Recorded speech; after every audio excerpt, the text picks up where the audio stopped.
Hey guys, just wanted to come on here before I started the video to give you a quick announcement. In my last video, I let you guys know that I had a big conspiracy theory video on the way. That is still happening, but then I heard about this topic. Something about the whole situation we're going to be talking about today is really it's terrifying to me. And unfortunately, I think it's something that has to be addressed soon before it's too late. YouTube can be a pretty terrifying place. With over 1,000 days worth of content being posted every single hour, it is impossible to fully monitor everything on this site. And for this reason, dark and disturbing content often falls through the cracks, unseen from the public eye. And for over a year, this was the case for the channel we're discussing today. That was until just a few days ago, when people started to take notice. On February 17th of 2020, a message was posted to the subreddit Deep Into YouTube. The post simply read, "I'm worried about these two narrators who act like this in every video." This was accompanied by a link to a video posted on July 27th of 2019 by a YouTube channel called Court K. The video was entitled, "Human Heart Visualization, Understanding Heart Failure." Here is a brief excerpt from the video. Hello, my name is Court, and today I'm going to talk about the cardiovascular system. You might have heard of exploratory abdominal surgery, when something's wrong in a person's abdomen, but the doctor's not sure why or what it is, so they cut open the abdomen and do a surgery to find out what's wrong. That's why we often give them a diuretic to help them get rid of excess water. It will also help them breathe better. Now, just initially watching that video, one glaring detail sticks out, and that is the fact that these two women featured within it appear unwell. For starters, they both seem to be having major difficulty speaking. Many diseases will accelerate the declining. Their words are slurred, rushed, and are said in a way that makes them sound as if maybe they're scared or just kind of out of it. And along with this, neither of them really look into the camera once, and are instead seen staring off camera very obviously at a script. And this is potentially showing us that these girls really aren't experts in this field and are instead reading off something that someone else wrote for them. I mean, you really don't get the sense that they know the subject well, as they are 100% dependent on that script. And not to mention the fact that they appear totally disinterested in the topic, and the fact that both of them just seem kind of spaced out.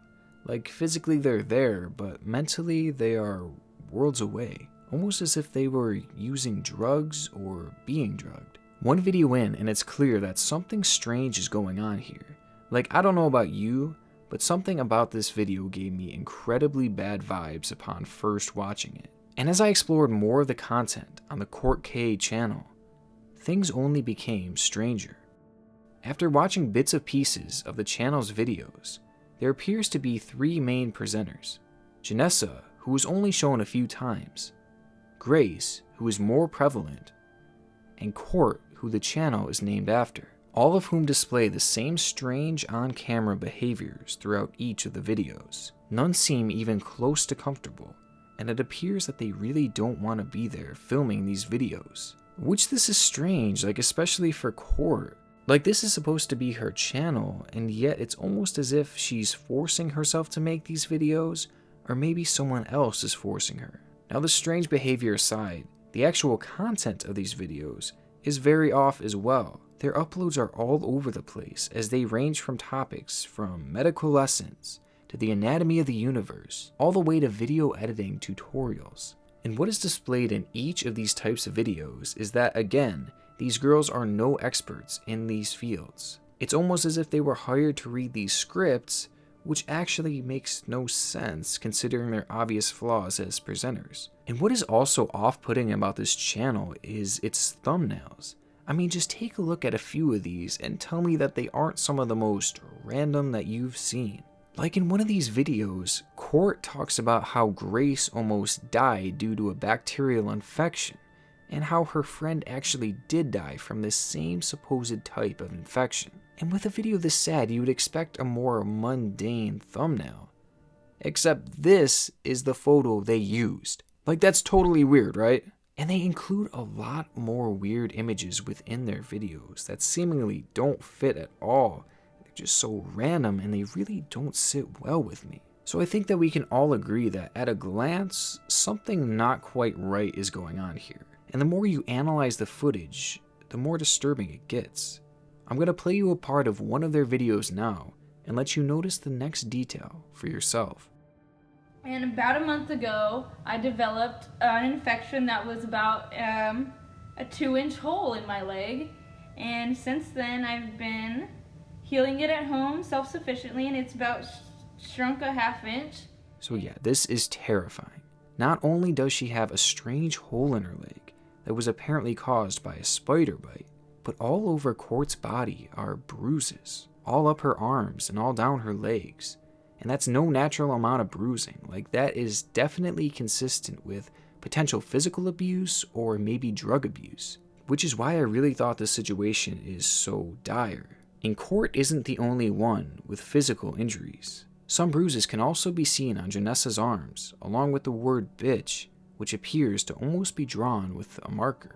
But rather than physical abuse, the bruises seen on her arm are more consistent with heroin use, which actually causes bruising in that very area when you miss the vein. But out of each of the girls, Grace seems to have the worst of the injuries. These images were included in a video that showed the effects of a supposed bacterial infection in Grace's arms that was caused by, yet again, another spider bite. The only issue with that is she claimed that it was a brown recluse spider that bit her, which are not found on the West Coast where the girls supposedly live. Plus, this type of injury doesn't even seem consistent with an infection caused by a spider in the first place, and many are convinced that Grace is simply lying about the origin of her wound. Now here's where things get even more dark. All of these girls show clear and obvious signs of drug abuse, not just from their actions and the way that they speak, but from their injuries as well.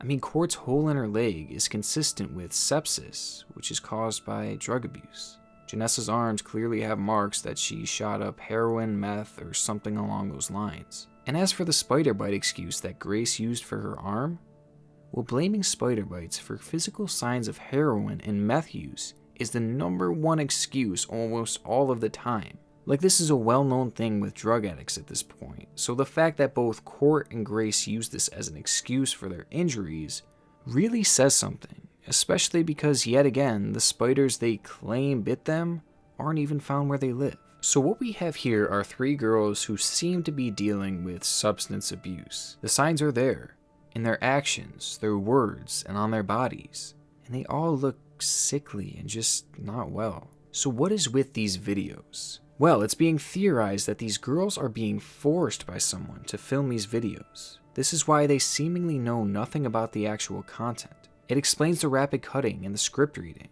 and also why they very obviously have no interest in anything they're talking about, not to mention why they look so miserable. I mean, I really just get prisoner vibes when I see these girls. But who would force these girls to make such strange videos? And maybe more concerning, why? Well, this is when the situation yet again takes another dark and twisted turn. So searching to find out who is behind the camera, our first clue is the titles of some of the earlier videos. As you can see, some are in Chinese, and actually quite a few of them are dubbed over in Chinese as well. And today, I'm going to show you a few features on the Apple products. And in one of the creepier videos, Court seems to be reading off a script about Chinese politics. In loving memory of Mr. Zhao Zongxiang. I know he was the voice of China for many, many years, and also a celebrity and a billionaire. Like, it's obviously forced, and it just comes across that she's, again, like a prisoner being told to say this stuff. Like, maybe she really is invested, but you tell me, like, does this sound genuine to you? So I think obviously whoever is running this account is either Chinese or is involved in Chinese politics or something along those lines. Like, it became instantly clear to me that there is some kind of tie there. And this is something that can actually be all but proven by examining the email address linked with the YouTube channel. When you type the email address into Google, one of the first results is a medical report published by someone named Dr. Yan Yarn. And when you look his name up, you discover that he also goes by the name Edwin Zong, who is a Chinese doctor that lives in Lancaster, California. So basically what I'm saying is this account is most likely run by this Dr. Edwin Zong, not by Court K and not by any of the other girls featured on this channel. So one would assume that he's the one who was writing these scripts for these girls and potentially the one forcing them to film. Now there's something so weird about all of this. Guess what Dr. Zong specializes in? Addiction medicine. So people go to him in order to help with their addictions, which is likely how he met these 3 girls featured in this video. But this is concerning because it is very obvious that these girls are still using. Like, I hate to jump to that conclusion, but I don't see how I could view this in any other way. They really seem like they're still on drugs, or at least they were at the times that they filmed. So here's the theory. Could Zong be having his patients or former patients film these videos for him in exchange for drugs? Think about it. Zong could easily be shoveling them drugs through his practice and feeding their addictions, and in turn basically making them slaves to him. I mean, I know that sounds extreme, but it appears that these videos are being done against their will, and drug addicts will oftentimes do anything they can to obtain their drugs and to avoid withdrawal. Like, addiction is really that powerful, and Dr. Zong could really be using it to his advantage to control these girls. But where's the proof? Well, the story gets even more complicated from here, as there is one more piece to an already dark puzzle. Now, I believe as we speak, Dr. Zong owns a private practice in Bakersfield, California, and when he gets prescriptions for people, they are obtained through the pharmacy at their local Walgreens. This is important because it was revealed by a pharmacist working at that Walgreens that Zong's prescriptions were suspicious, as staffers noticed odd quantities of pills prescribed, 43 to 46 he says. Usually doctors call for 30 or 60 to match a daily dose for a 30-day month. So the fact that he was overprescribing medications that these girls are potentially addicted to is crazy and terrifying and is such a red flag in all of this. And I view this as legitimate evidence that Dr. Zong could be controlling these women by holding these drugs over their heads. Now in 2017, something strange happened at Zong's addiction help practice, because on April 25th of that year, Dr. Edwin Zong shot and killed a man within the very building that his business was ran. That day, 33-year-old David Lang entered the building and started yelling and swearing at Dr. Zong in his office. He then leaped over the table and started punching Zong. A patient came running in and yelled, "Hey," at Lang. This distracted Lang for just long enough for Dr. Zong to pull a gun from his drawer and to fire 3 shots at the irate man, killing him instantly. It was determined that Zong was using self-defense, and he was interviewed a day after by a local news station. He was still wearing the bloody clothes from the day before. And he was so fast. I didn't even see like his face or his hand. And all I know is I feel like my head get a hit. As far as I'm concerned, it was never really specified what Lang had been yelling about and what provoked him to attack Dr. Zong, but there's a plausible theory out there. If all is to be believed in the story so far, then who is to say that Zong wasn't screwing with this man's recovery efforts? Maybe he was holding drugs over Lang's head too, and was trying to bribe him or force him to do something. And maybe Lang snapped. Either way, it just seems too convenient that something along these lines happened to such a seemingly sketchy guy. And even the fact that he was wearing his bloody clothes the day after the shooting, I don't know, it just appears so disingenuous. Not even to mention why he had a gun in his drawer in the first place.